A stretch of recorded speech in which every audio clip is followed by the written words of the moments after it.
Okey, bismillahirrahmanirrahim. Allahumma shalli ala sayyidina Muhammad, Rabbi yassir wa la tu'assir wa tammim bil khair. Okey, kita sambung dengan topik yang kita dah belajar minggu lepas, bab 8 graf fungsi matematik tingkatan 2 KSSM. Okey? So, dalam graf fungsi, minggu lepas kita dah belajar bahagian apa? Ingat? Sekejap kita buat recap sekejap sebelum kita nak masuk apa itu graf fungsi, apa yang you kena belajar dan fahamkan betul-betul dalam topik graf fungsi. Okey, dalam topik graf fungsi sebenarnya nak lebih mudah cikgu boleh pecahkan dia kepada dua bahagian. Okey, setebal-tebal buku teks yang awak ada, okey, cikgu boleh ringkaskan topik graf fungsi. Okey, dalam matematik tingkatan 2 kita boleh pecahkan kepada dua bahagian. Bahagian yang pertama, kita mengenal apa itu fungsi. Cikgu tak perlu nak ulang balik fungsi ni sebab kita dah belajar minggu lepas. Fungsi ni kalau ikutkan kita belajar bentuk. Ada berapa jenis hubungan yang ada dalam fungsi, okey. Apa lagi bentuk-bentuk yang kita boleh tafsirkan daripada maklumat yang kita terima. Okey, tu semua di bawah fungsi. Siapa ingat dalam fungsi kita dah belajar apa? Kita dah belajar yang bentuk ni, betul tak? Ada bentuk dua biji telur tu. Okey, ni arah ni, macam-macam lah arah. Ini di bawah kategori fungsi. Okey. So sekarang ni kita nak fokus kepada graf. Hari ni kita akan pergi kepada graf. Graf ni, perkara utama yang kita kena tahu adalah graf ni sebenarnya apa? Okey, apa bentuk graf yang boleh terhasil? And then macam mana kita nak buat graf? Dia lebih kepada hari ini kita nak lebih kepada macam mana kita nak lakar graf. Okey, so sebelum kita nak belajar macam mana nak lakar graf, of course perkara pertama yang kita kena tahu adalah bentuk graf yang ada. Bentuk graf yang ada. So untuk makluman, graf ni sebenarnya dia adalah salah satu topik dalam matematik tingkatan 2 yang sekarang awak belajar. Itu nombor 1. Yang kedua, kenapa cikgu nak bagi tahu ni adalah graf ni adalah topik asas. Graf matematik tingkatan 2 yang awak belajar sekarang ni, dia adalah topik asas yang awak akan go through lagi dalam matematik tingkatan 4. Silibus yang terbaru. Tahun lepas, tahun pertama tahun tahun lepas, tahun ni lah, tahun depan 2021 adalah tahun yang kedua. Silibus tingkatan 4 yang terbaru. So cikgu nak bagi tahu, kenapa cikgu nak cakap benda lah ni? Cikgu nak bagi tahu, tajuk graf fungsi ni awak kena kuasai betul-betul sebab dia akan diguna pakai dalam SPM nanti. Okay? So make sure awak kuasai topik graf ni dan of course benda yang penting cikgu nak bagi tahu juga, bab graf fungsi adalah salah satu topik yang awak boleh dapat markah sangat banyak. Sebab mudah aja. Alright, dah jom kita sambung. Apa bentuk yang ada dalam graf? Yang you kena tahu, yang kita kena tahu, yang ada lah. Okay. So, yang pertama bentuk graf dia boleh jadi macam ni. Dia straight je. Ni namanya graf A. Warna purple pula begini. Okay. Dia boleh jadi bentuk macam ni. Okay. Yang senang cerita dia bentuk garis lurus lah. Sama ada sengit macam ni ke, tegak ke ataupun melintang macam ni. So dia dikategorikan sebagai graf juga. Okay. Ini pattern yang pertama. Pattern yang kedua awak boleh jumpa dalam keadaan yang begini. Okey, boleh bentuk senyum, okey, boleh bentuk masak, macam ni dia melengkung macam ni. Okey, pattern yang ketiga awak boleh jumpa dalam keadaan yang dibentuk S macam ni. S ni boleh jadi macam ni, dia menghala ke sana atau menghala ke sini. Sama je asalkan dia bentuk S. Okey, pattern yang keempat adalah awak boleh jumpa dia melengkung tapi dalam satu graf tu ada dua melengkung dia macam ni. Tak macam ni atau macam ni. Gini. Okey, semua graf ni dia terbentuk hasil daripada apa? Hasil daripada gabungan titik-titik. Siapa yang dah belajar dekat sekolah, awak akan faham apa yang cikgu maksudkan. Daripada titik-titik ni kita sambungkan, dapatlah bentuk macam ni. Contoh, daripada titik-titik ni kita sambungkan, dia akan membentuk graf yang seperti mana yang awak nampak dekat skrin sekarang. Nampak kan? Nampak tak? Yang cikgu pangkah kecil-kecil ni ibarat macam titik-titik lah. Koordinat Koordinat yang hasil datang daripada X, Y. Macam tu. Okay? X, Y. Semua titik-titik lah ni. Sama juga dengan ni. Okay? Alright. Isunya, macam mana kita nak lakar graf ni? Take note. Dengar betul-betul apa cikgu nak bagi tahu ni. Cara kita nak melakar graf, actually dia ada tiga lah. Cara, step dia. Ada berapa step? Ada 3 step lah. Okay? Ada 3 step mudah lah. Yang pertama, of course, kita kena buat jadual. Jadual apa? Jadual titik koordinat dia yang kena ada X dengan Y, berapa nilai X, berapa nilai Y. Benda ni awak kena mahir. Macam mana kita nak mengisi ruang-ruang kosong dalam ni. Kalau soalan tanya nanti. Okay? Maksudnya dekat sini, jadual ni kita buat untuk mencari titik-titik ni. Titik pangkal-pangkal yang cikgu tunjuk ni. Okay? Selesai kita buat kotak-kotak ni ataupun kita mencari koordinat dia. Ni jadual jadual nilai. Yang kedua baru kita kena plot titik dia. Sorry, bukan plot titik. Kita kena lakar graf. Lukis lah. Lukis paksi dulu. Lukis paksi X dan paksi Y. Yang ketiga, kita plotkan titik tu, tandakan titik tu. Dah plot titik, apa kita buat? Dan gariskan. Macam tu sahaja. Senang ke senang? Sangat senang. Okey, tak apa. Mana yang belum belajar, anggap benda sebagai kita belajar sama-sama. Tengok cara yang betul. Yang dah belajar, anggap benda sebagai revision balik. Okey? Ingat, graf ada 3 step. Apa step dia? Satu, kita lukis jadual. Yang kedua, kita lukis paksi Y dekat kertas graf terus. Yang ketiga, kita plot titik dan garis. Okey? So, jom, cikgu tunjuk contoh. Apa yang awak kena faham bila jumpa soalan berkaitan graf fungsi. Okey. Okey.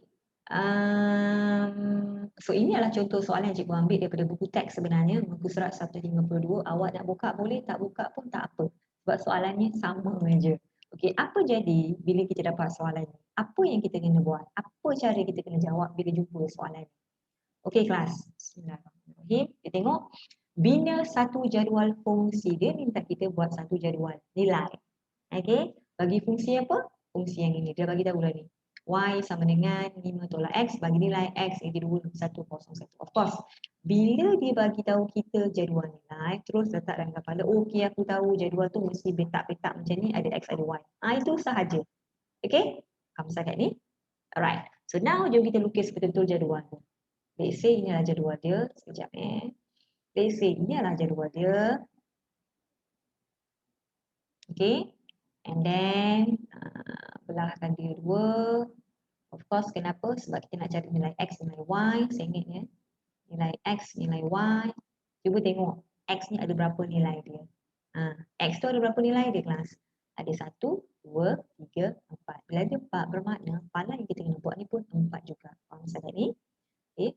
1, 2, 3, ni 4. So nilai-nilai X tu kita masukkan dalam kotak yang kita dah cipta tadi. Alright. And then apa yang kita kena buat adalah kita kena cari nilai Y. Nilai Y ni kita kena cari sebenarnya. That's why dia suruh kita buat jadual nilai.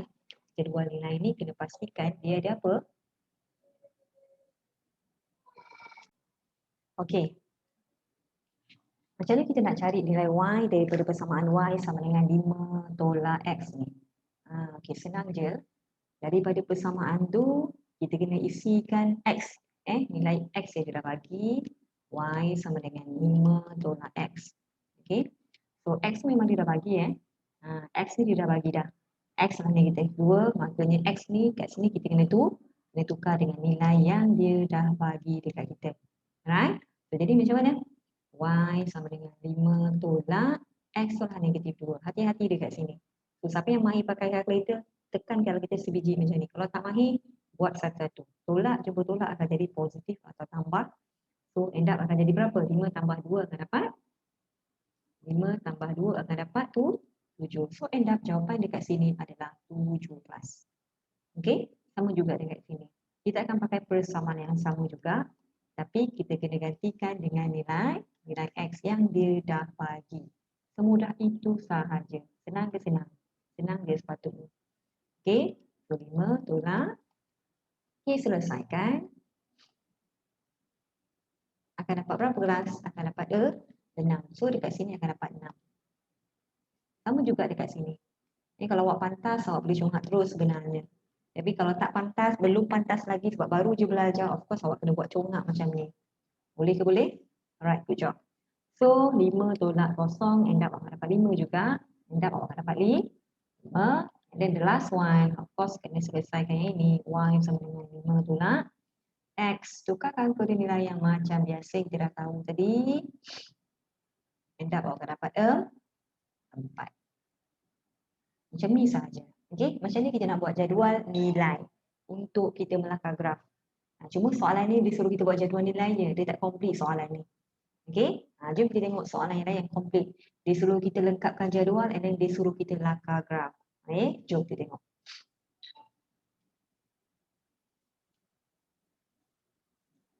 Okay, ini contoh soalan yang cikgu ambil juga daripada buku teks. Macam mana kita nak lakar graf. Okey, inilah contoh soalan yang komplit Maksud komplit adalah contoh satu set soalan yang boleh ditanya dalam exam. Right? Biasanya dia suruh kita lengkapkan jadual, and then dia suruh kita langkah graf. Macam inilah pattern dia. Alright, jom kita baca soalan. Apa yang soalan ni nak sebenarnya? Okey, dia kata apa? Lengkapkan jadual nilai di bawah dibagi fungsi. Bagi fungsi y sama dengan 2x tambah 4. Ini fungsi dia, main dia yang awak kena tahu. Next, apa dia cakap? Oh, dia suruh kita lengkapkan jadual dulu. And then baru kita langkah graf. So now first step apa kita kena buat? Kita kena lengkapkan dulu graf ni dulu. So macam mana kita nak lengkapkan graf ni? Sama juga macam contoh soalan yang sebelum ni. Macam mana kita nak lengkapkan y ni? Of course kita kena masukkan negatif 1 ni dekat dalam x. Dekat dalam x ni. Kosong kat x ni. Tukarkan kepada nilai-nilai x yang dia dah bagi. Okay, ini baru kita dapat nilai y. Okay, so now jom kita buat sama-sama. Let's say kita nak cari nilai ni. Cikgu buat anak panah macam ni. Okay, supaya awak nampak. So of course y sama dengan 2x tambah 4. Okay, of course kita nak gantikan x tu dengan nilai negatif 1 yang dia dah bagi. Alright. So 2 negatif 1 tambah 4. End up berapa? Okay, next boleh tekan je kalkulator and awak akan dapat 2. Right, so jadi jawapannya kat sini adalah 2. Next kita pergi kepada yang kosong ni pula. Alright. So y sama dengan, sama juga, sana je balik persamaan yang dia bagi, and then kita gantikan dengan ni, nilai dia. X adalah kosong tambah 4, dan kita tahu 2 kali kosong akan dapat kosong. Sah jawapannya adalah 14. Alright, next kita pergi kepada yang 2, the last one. The last one ni apa? 2 dia punya X dia. Gantikan dengan nilai dia. Mana yang belum mahir lagi, yang blur lagi. Tengok betul-betul cara cikgu buat ni. Kita gantikan X ni dengan nilai yang dia dah bagi ni. Untuk kita cari nilai Y. Okay. So Y sama dengan X ni berapa ni? Kita nak ganti X dengan nilai yang dia dah bagi. Berapa? 2. Okay, ganti dengan 2. Tambah 4. 2 kali 2 dapat 4. So end up akan dapatlah 8. So nilai dekat sini adalah 8. So dah lengkaplah jadual kita. Senang ke senang? Senang je insyaAllah kalau awak tahu cara dia. Alright. So now jom kita pergi kepada soalan yang dekat bawah ni. Apa yang soalan ni nak kita jawab dan selesaikan. Dengan menggunakan skala 2 cm. Okay, ni part yang sangat penting yang awak kena tahu. Dia kata apa? Dengan menggunakan skala 2 cm kepada 1 unit pada paksi X. Ini take note betul-betul. Okey, kalau dia kata paksi X, apa dia cakap? Paksi X 2 cm kepada 1 unit. Lagi apa dia beritahu? Ni part yang cikgu nak highlightkan ni sebabnya untuk membantu awak melakar graf dengan betul. Lagi apa dia kata? Dan 2 cm kepada 2 unit pada paksi Y. Tadi dia bercerita pasal paksi X. Kali ni bercerita pasal paksi Y. So, paksi Y, dia kata apa? 2 cm kepada 2 unit. And then, of course, dia suruh kita lukis graf fungsi. Okay? Dia suruh kita lukis graf fungsi. Isunya, macam mana kita nak lukis? Ingat, tadi ada beberapa step yang cikgu bagi tahu tadi. Ada 3 step. Step yang pertama yang ini, kita lengkapkan jadual. Step yang kedua apa? Kita melakar paksi X dan paksi Y. Okey, melakar paksi X dan paksi Y berdasarkan apa yang dibagi tahu tadi. Tapi isunya macam mana kita nak lakar paksi? Okey, dengar betul-betul keras. Bismillahirrahmanirrahim. Dia dah bagi tahu dekat sini sebenarnya. Cara kita nak lakar paksi X adalah 2 cm kepada 1 unit. Of course, siapa yang join kelas malam tadi awak dah tahu dah. First step apa yang cikgu minta awak buat? Cikgu minta awak keluarkan kertas graf. Cuba ukur berapakah panjang ni. Satu kotak ni. Kan palang-palang ni kan. Berapakah jarak ni? Dapat berapa? 2 cm betul? Okay, ukur sekarang. Yang belum ukur sekarang. 2 cm betul? Okay, good job. So bermakna, bila kita dah tahu jarak dia adalah 2 cm. Satu ni. Kotak yang besar ni dia bunyi jarak 2 cm. Maknanya dekat sini, bila kita nak lakar paksi X, contoh inilah paksi X. Inilah paksi of course lah. Ni paksi X. Melintang. Dia mendatar. Mengufuk.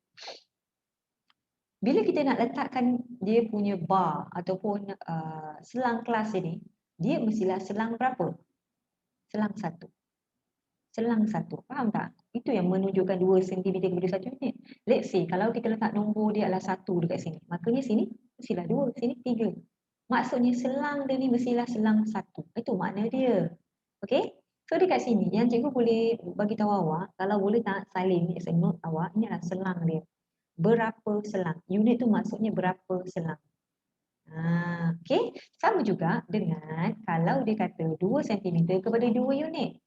Okey, nampak 2 cm kepada unit. Kalau ini paksi X kan. Let's say kalau cikgu lakar yang paksi Y pula. Sebab dia kata paksi Y ni 2 cm kepada 2 unit. Okey. Paksi Y ni 2 cm kepada 2 unit. Ni base awak kena fahamkan betul-betul. Kalau 2 cm kepada unit, let's say ni adalah paksi Y. Contoh. Okey. Jadi kita membaris ini adalah paksi Y dia. Dia kata 2 cm kepada 2 unit. Maksudnya dia punya palang ni dekat sini betul. Tapi dia punya selang ni berapa? 2. Kenapa 2? Sebab dia sendiri cakap 2 cm kepada 2 unit. Nampak ke nampak? Nampak kan? So 2 unit maknanya sini 2, sini 4, sini 6. Nampak? Selang ni 2. Selang sini 2. Kalau sini 8. Soalan macam tu lah. Okay? Alright, good job. So now, sekarang kita dah settle nombor 1, kita nak buat graf ni, kita kena lalui proses yang kedua. Proses yang kedua apa? Proses yang kedua, kita kena melakar paksi X, paksi Y dulu. Okay, jom kita lakar paksi X, paksi Y. So, untuk kita lakar paksi X, paksi Y ni, of course, kita kena lakarkan dia bentuk macam ni lah kan? Yang bentuk salib tu lah, bentuk tambah tu lah. Cuma kita nak tentukan keadaan ni macam mana. Kalau ni tengok X ni negatif 2 sampai negatif 3. Maksudnya paling hujung mestilah negatif 2 contoh. Contoh ni negatif 2. Okay, faham Faham Ni negatif 1. Ni kosong. Ni 1. Ini 2. Okay, ini 3. Pastikan awak punya itu balance lah. Dalam jadual tu, dalam graf tu, awak pastikan awak balance nak tulis nombor ni. Faham maksud cikgu? Let's say ini adalah memang benar-benar paksi X yang cikgu nak lakarkan untuk awak. Sebagai contoh cara nak jawab soalan ni. Okay, ini adalah paksi X. Mana dia punya paksi Y? Mana paksi Y? Paksi Y of course lah yang bersetentang dengan kosong ni Let's say cikgu ambil pada atas. Pastikan awak garis dengan pembaris Kalau lagi better bila kita nak lakar graf ni, sangat penting tu ada pembaris panjang untuk lakar tu. Alright. So ini adalah paksi Y. So, tadi kita dah tahu kalau paksi Y 2 cm per 1 unit, kita dah tulis dah. Selang ni memang 1. Kalau paksi Y 2 cm, start lah. Sini 2, sini 4. Bila kita buat ni, of course awak kena tengok soalan Maksud cikgu, bila awak lakar ni, of course awak kena talikan dengan soalan. Okay, kita nak garis paksi Y sampai berapa? Kena tengok. Kat paksi Y ni, nombor yang paling besar sampai 10. Bermakna awak punya graf sampai sini. Kena sampai 10. Faham maksud cikgu? Alright, good job. Sama juga dengan paksi X. Dia kata daripada bila? Negatif 2 sampai 3. Pastikan nombor-nombor tu ada dalam graf yang awak lukis. So far okay? Okay, settle. Settle part yang pertama. Settle part yang kedua. Part yang ketiga adalah sekarang ni kita nak memplot titik. Titik tu diambil daripada mana kelas? Titik tu diambil daripada mana? Daripada jadual ni. Koordinat dia. Okey, jom kita tengok jadual ni. Mana titik yang pertama? Of course, ini titik pertama. Titik dia negatif 2, kosong. Negatif 2, kosong. Alright? Negatif 2, kosong. So, mana titik dia? Cari. Mana negatif 2? Oh, sorry. Cikgu tak buat pula. Apa dia punya palang ni? Lupa pula. Okay, ni palang dia. Ni kena buat Okey. Jom kita plotkan mana titik 2, kosong ni. Negatif 2, kosong. Mana negatif 2, kosong? Ni negatif 2, X dia. Kosongnya adalah kat sini juga. Maksudnya inilah titik yang pertama. Nampak? Alright, good job. Next. Titik yang kedua adalah negatif 1, 2. Ingat, cara kita nak plot titik mesti X dulu. Lepas tu baru Y. Cikgu terpaksa go kepada basic sebab cikgu tahu mesti ada yang tak faham. Maka cikgu kena tembak semualah. Alright, now. Next. Apa lagi? Negatif 1, 2 mana ni? Negatif 1, 2. Sinilah titik dia. Pastikan plot betul-betul. Pangkah betul-betul. Right? Next. 0, 4. Macam tu je. 0, 4. Lagi? 1, 6. Next. 2, 8. Ada kan dia? X 310. Inilah titik-titik yang awak kena plot Dalam exam awak tak perlu buat macam ni pun tak apa. Cuma kalau awak keliru boleh tulis macam ni. Kalau dah expert awak ada banyak kali buat latihan, rasanya tak perlu dah buat macam tu. Tu plot saja. So now apa kita kena buat? Ini step yang ketiga untuk menyelesaikan soalan, untuk menjawab soalan dengan perfect one. Apa yang kita kena buat? Kita kena gariskanlah. Gariskan. Titik-titik yang kita ni pakai pembaris. Kebiasaannya bila tengok macam ni, of course ialah garisan linear. Yang kalau kita lakarkan mesti straight je. Okay? So pelan-pelan ambil pembaris, ukur dia betul-betul, temukan titik dengan titik tu dan gariskan dia. Biar tepat. Okay? Jadi cikgu lakar ni sebab tak ada pembaris. Alright, perfect one. Ya. Macam mana kita nak jawab soalan ni? Okay? Senang ke senang? Senang je insyaAllah kalau kita tahu cara dia. Alright? Boleh? So begini je cara kita nak jawab soalan ni. Alright? So, kalau nak lukis graf, kita recap sekejap. First step, apa yang kita kena buat? Apa yang kita kena buat kelas? First step, apa yang kita kena buat? Kita recap sekejap. Langkah untuk melakar graf. Ada berapa langkah? Ada 3 langkah atau ada tiga step. Step yang pertama apa? Of course kita kena ada bina jadual ni. Step yang kedua apa? Of course kita melakar paksi dia ni. Paksi ni berdasarkan apa yang dia dah bagi tadi. Step yang ketiga adalah kita plot titik tu dan kita gariskan. Itu sahaja. Okay?